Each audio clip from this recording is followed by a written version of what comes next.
Hello নমস্কার, আনিতাস flavour ফাইন্ডে আপনারা সবাইকে স্বাগত জানাই। আজকে আবারও চলে এসেছি টাইট কুর্তি অল্টারেশন আইডিয়া নিয়ে। এখানে আপনারা দেখতে পাচ্ছেন আমার আনারকলি কুর্তি আছে, যেটার উপরে পার্টটা অনেকটাই টাইট আর নিচে তো ঘের আছে, কোনো কিছু আমার ধরতে হবে না আর কোনো অসুবিধাও নেই। আমার শুধু উপরের পার্টটাই একটু টাইট হয়ে থাকে। আর যদি এই ধরনের অসুবিধা আপনারা হয়ে থাকে তাহলে এই আইডিয়াটা আপনাদের জন্যই। দেখুন আমি উপরে যে টপ পার্ট আছে এটা আমি ঠিক মিডিলে কেটে নেব। এখানে আমি টপ পার্টে ঠিক মিডিলে কেটে নিয়েছি। আর এই দেখুন কাটার পরে এটা এইভাবে আমরা চওড়া করে নিতে পারবো। বাট আমি যে ফিতে আছে ওই যে নিচের দিকে যে বর্ডার বলুন, ফিতে বলুন বা জড়ি বলুন, এটা আমি খুলে নেব। আর এখানে আমি ব্লেডের হেল্পে ফিতেটা খুলে নিচ্ছি। আর এই ফিতেটা আমার কি কাজে লাগবে বা জড়ি কি কাজে লাগবে এটাও আমি বলে দেব। আর এখানে আমার আলাদা করে বর্ডার বা ফিতে কিনতে হয়নি, এখান থেকে আমি খুলে নিয়েছি। যারা সেলাই কম জানেন বা মুড়ি দেওয়াটা অনেক কঠিন কাজ লাগে, আর সেটার জন্য আমি আইডিয়া দিয়ে দিচ্ছি কি এই ফিতেটা আমি কোন জায়গায় লাগাবো। আপনারা যে কোনো পুরনো কাপড় বা শাড়ি থেকে এই ধরনের বর্ডার বা ফিতে খুলে লাগিয়ে নিতে পারবেন। কুর্তির কাপড়ের সাথে ম্যাচ করে যে কোনো কন্ট্রাস্ট কালারের কাপড় আপনারা নিয়ে নিতে পারবেন।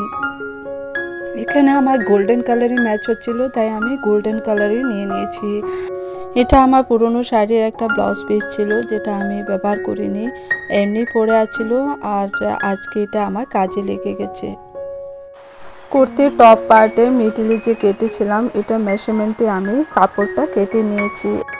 আর কাটতে সময় একটু বাড়তি কাপড় রেখে কেটে নেবেন। আর এই দেখুন সেলাইয়ের মধ্যে আমার 1 ইঞ্চ করে চলে যাচ্ছে, তাই একটু বাড়তি কাপড় রেখে কেটে নেবেন। এখন আমি এখানে মুড়ি দিয়ে দিচ্ছি, দুই সাইডে আমি সেম মুড়ি দিয়ে দেব। আর কমেন্টের মাধ্যমে এটাও বলে দেবেন আপনারা কী ধরনের ভিডিও চান বা কিসের উপরে ভিডিও দেখতে চান, তাহলে এটার উপরে আমি কাজ করার চেষ্টা করব।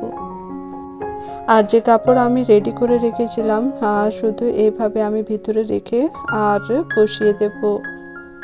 এখন আমি ক্লথ মার্কের পিন দিয়ে এটা ভালো করে সিকিউর করে নেব, যাতে এটা সেলাই করতে সময় নড়ে না। ব্লাউজের উপরে অল্টারেশন আইডিয়া দেওয়ার কথা আপনারা কমেন্টের মাধ্যমে আমাকে জানিয়েছেন।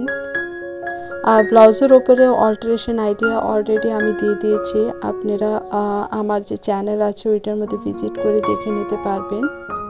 এখানে আপনারা দেখতেই পাচ্ছেন আমি পিন দিয়ে ভালো করে সিকিউর করে নিচ্ছি। আর চারিদিকে ভালো করে পিন লাগিয়ে দিলে আর সেলাই করতে সময় নড়বে না। যদি আমার চ্যানেলে প্রথমবার ভিজিট করেছেন আর এখনও সাবস্ক্রাইব করেননি, তাহলে লাইক আর সাবস্ক্রাইব করতে ভুলবেন না। সাবস্ক্রাইব করে পাশে রাখা বেল আইকনকে প্রেস করে অল অপশনকেও প্রেস করে দেবেন, যাতে আমার অল নোটিফিকেশন আপনার কাছে আসতে পারে। আর সেলাই করতে সময় পিছনে গলাটা সরিয়ে সেলাই করবেন। আর এখানে আমি সিম্পলভাবে সেলাই করে নিয়েছি। আর সব পিনগুলি আমি সরিয়ে দিচ্ছি। পিন সরানোর পরে আমি বর্ডারটা সিম্পলভাবে বসিয়ে সেলাই করে নেব। এখানে আমি ডাবল সেলাই দিয়ে দেব। আর ঠিক বর্ডারে এডজে আমি সেলাই দিয়ে দিচ্ছি। যে খোলা জায়গা আছে এটা ভালো করে ঢাকতে হবে আর ডাবল সেলাই দিতে হবে। আর বর্ডারটাকে আমি ভি শেপে মুড়িয়ে আবার উপরের দিকে নিয়ে যাচ্ছি। এই দেখুন ভালো করে লক্ষ্য রাখবেন, সেলাই করতে সময় বর্ডারের ঠিক এডজে সেলাই দিয়ে দেবেন। আর ডাবল সেলাই করতে সময় আপনারা বর্ডারে এডজে সেলাই পড়বে। আর এই দেখুন বর্ডারে একটা এডজে শেষ হওয়ার পরে আরেকটা এডজেও আমি সেলাই দিয়ে দিচ্ছি। এইভাবে ঘুরে আসতে সময় আরেকটা এডজ আপনারা মুখ বন্ধ করে নেবেন। এখানে আপনারা দেখতেই পাচ্ছেন আমার মুড়ি টুড়ি কিছুই দিতে হয়নি, সিম্পলভাবে আমি বর্ডারটাকে বসিয়ে দিয়েছি। আর এখানে আমার যে ওপেন স্পেস আছে এটা বন্ধ হয়ে গেছে। আর যে বর্ডার আমি বাড়তি রেখেছি এটাকেও আমি মুড়িয়ে সেলাই দিয়ে দেব। বাস সেলাই করতে সময় পিছনে গলাটা লক্ষ্য রাখবেন, এটা সরিয়ে আমি সেলাই দিয়েছি। এখানে আমার সেলাই কমপ্লিট হয়ে গেছে। আমার যে কুর্তির টপ পার্ট ছিল অনেকটাই টাইট ছিল, পরতে পারতাম না, এখন একদমই ফিটিং হয়ে গেছে। আমি ভিডিও শেষে পরেও দেখাবো। এখন এই যে কুর্তি আছে আমার, যে টপ পার্ট আছে ওইটা একদমই ফিটিং আছে, তাও নিচের দিক একদমই টাইট হয়, মানে ঘেরটা একদমই কম আর পেটের দিক একদমই টাইট হয়ে থাকে। তাহলে আমার উপরের দিক একদমই ধরতে হবে না, শুধু নিচের দিকে আমার একটু লুজ করতে হবে। আর এখানে আমার কুর্তির টপ পার্টের যে ডিজাইন ছিল এতটুকু রেখে আমি কেটে নিয়েছি।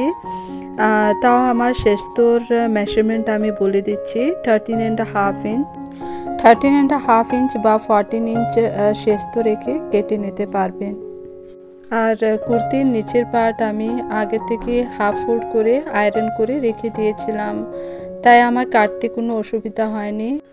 আমার উপরে পার্টটা একদমই ফিটিং হয়, তাও নিচের পার্টটা আমার পেটের দিক খুবই টাইট হয়ে থাকে, তাই আগে থেকে আমি দুইটা কাপড়ের টুকরা রেডি করে রেখে দিয়েছিলাম। প্রথমে আমি ফ্রন্ট পার্ট সেলাই করব, তারপরে ব্যাক পোর্শন সেলাই করব, আর এখানে আমি এক সাইডে সেলাই দিয়ে দেব। আর যদি মেশিন নাও থাকে তাহলে আপনারা হাত দিয়েও সেলাই করে নিতে পারবেন। আর আমি 6 অল্টারেশন আইডিয়ার উপরে একটা ভিডিও বানিয়েছি, যেটার মধ্যে হাত দিয়ে কিভাবে সেলাই করে নিতে হয় এটাও দেখানো হয়েছে।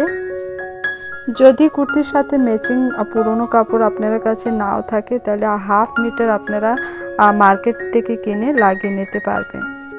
এখন এখানে আমার এক সাইড সেলাই হয়ে গেছে, এখন আরেক সাইড রয়ে গেছে।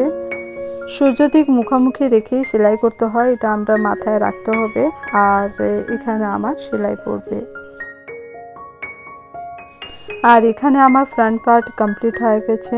আর কতটুকু চৌড়া আমি যে কাপড় নিয়েছি এটা আমি দেখিয়ে দিচ্ছি। এখানে আপনারা দেখতেই পাচ্ছেন আমি 12 ইঞ্চ চৌড়া কাপড় নিয়েছি। আর যেরকম আমি ফ্রন্ট পার্ট সেলাই করেছিলাম সেইভাবে আমি পিছনের দিকেও আমি সেলাই করে নিয়েছি এক সাইড, আর এক সাইড রয়ে গেছে। আর সূর্য দিক মুখোমুখি রাখতে হলে আমার পুরো কাপড়টাকে উল্টিয়ে নিতে হবে, আর সূর্য দিক মুখোমুখি রেখে আরেক সাইডও সেলাই করে নেব। এখানে আমার সেলাই কমপ্লিট হয়ে গেছে। আর নিচের দিকে যে এক্সট্রা কাপড় রয়েছে আমি মুড়ির জন্য 1 ইঞ্চ রেখে কেটে নেব। আর এখানে আমি মুড়ি দিয়ে দিচ্ছি। মুড়ি দেওয়া কমপ্লিট হওয়ার পরে আমার যে কুর্তির উপরের টপ আছে, টপ পার্টের সাথে আমার নিচের পার্টকে মিলিয়ে নিতে হবে, আর সেটার জন্য আমার ছোট ছোট প্লিটস দিতে হবে। আর স্মল প্লিটস দিতে হলে আমার সুতো দিয়ে সেলাই করে নিতে হবে, যেমনি রান সেলাই করা হয় বা কাঁথা স্টিচ করা হয় সেইভাবে আমি সেলাই করে নিচ্ছি। আমি মেশিন দিয়ে সেলাই করছি না, মেশিন দিয়ে সেলাই করলে সুতো টানতে অসুবিধা হয়, আর হাত দিয়ে সেলাই করলে আপনারা সুতো টানতে ইজি হয়ে যাবে। আর এই দেখুন দুটো সুতোকে আমি টান দিয়ে ছোট ছোট প্লিটস বানিয়ে নিয়েছি। এই দেখুন সুতো টানলে অটোমেটিকলি প্লিটস রেডি হয়ে যায়। আর সুতোর মধ্যে আমি গিট্টি দিয়ে দিচ্ছি যাতে আমার খুঁজতে অসুবিধা হয় না। আর এই দুটো সুতোকে আমি টান দিয়ে ছোট ছোট প্লিটস রেডি করে নিয়েছি।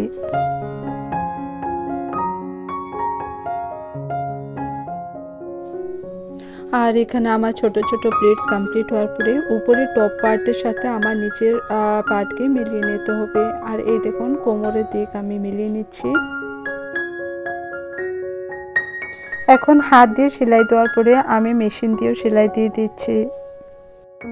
এখন কুর্তির টপ পার্টকে নিচের পার্টের সাথে জয়েন করে নিতে হবে। আর আমরা সূর্য দিক মুখোমুখি রাখতে হবে, তাই কুর্তিকে আমি উল্টিয়ে নেব। এইভাবে ধরে টপের সাথে আমি সেলাই দিয়ে দেব।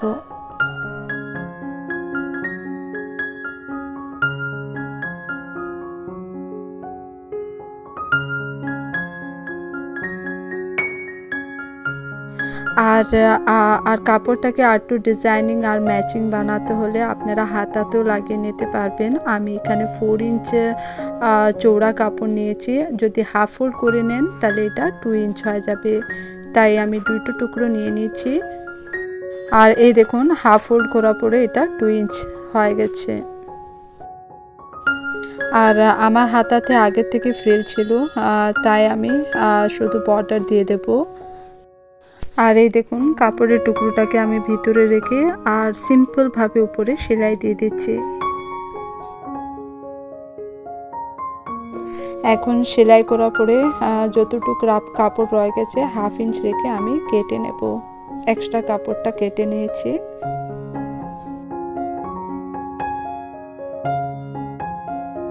এখন আমি সেলাই দিয়ে দেব।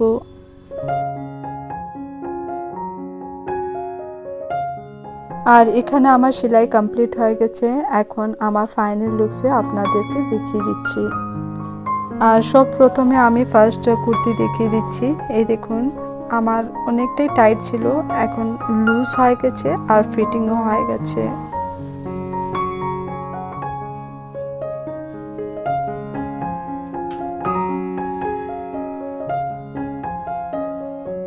আর এখন আমি সেকেন্ড কুর্তি দেখাচ্ছি, যেটা আমার নিচের দিকে টাইট ছিল, এখন একদমই লুজ হয়ে গেছে।